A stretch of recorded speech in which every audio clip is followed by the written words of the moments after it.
Je voudrais ici interpeller directement la communauté internationale et l'Union africaine. Le Rwanda continue de violer ouvertement et sans scrupule les principes fondamentaux de la Charte des Nations Unies ainsi que les accords régionaux. Pire, ces agissements se déroulent dans une impunité totale et ce, avec un mépris manifeste des règles internationales et des valeurs que ces institutions sont censées défendre. Cette attitude arrogante, qui ne cherche même plus à masquer ses forfaits, est une provocation inacceptable à l'égard de notre souveraineté et de la stabilité régionale. La présence de milliers de soldats rwandais sur notre sol, leur soutien politique, logistique et militaire à leur pantin du M23, ainsi que leur implication dans l'exploitation illégale de nos ressources naturelles, nous conduisent tout droit à une escalade aux conséquences imprévisibles, mettant en danger toute la région des Grands Lacs.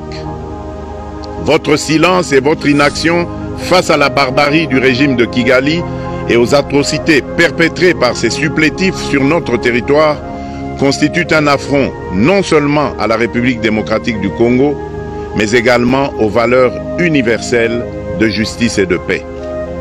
Le peuple congolais prend acte de cette passivité qui frôle la complicité. Soyez sûrs d'une chose, la République démocratique du Congo ne se laissera pas humilier ni écraser. Nous nous battrons et nous triompherons.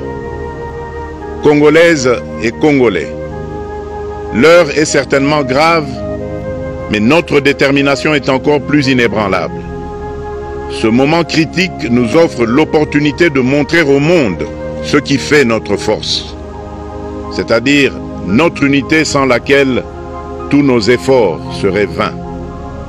Je vous appelle à être vigilants, mais à ne pas céder à la haine, aux divisions ou à la violence.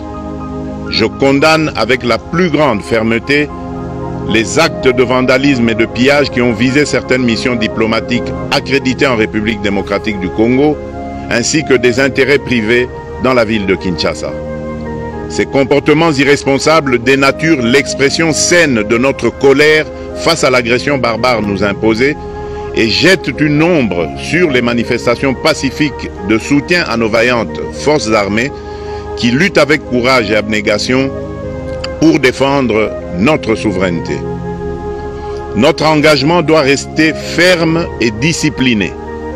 Nous gagnerons cette guerre par notre unité, notre courage et notre sens de responsabilité, et non par la violence aveugle et par l'anarchie. Cette victoire ne sera possible que si chaque Congolais, où qu'il soit, prend toute la mesure du combat qui est le nôtre. J'appelle donc la nation entière, hommes et femmes, jeunes et vieux, acteurs politiques, opérateurs économiques, membres de la société civile, confessions religieuses, artistes et sportifs à se mobiliser, à faire bloc derrière nos vaillantes forces armées et à contribuer chacun à son niveau à l'effort de guerre.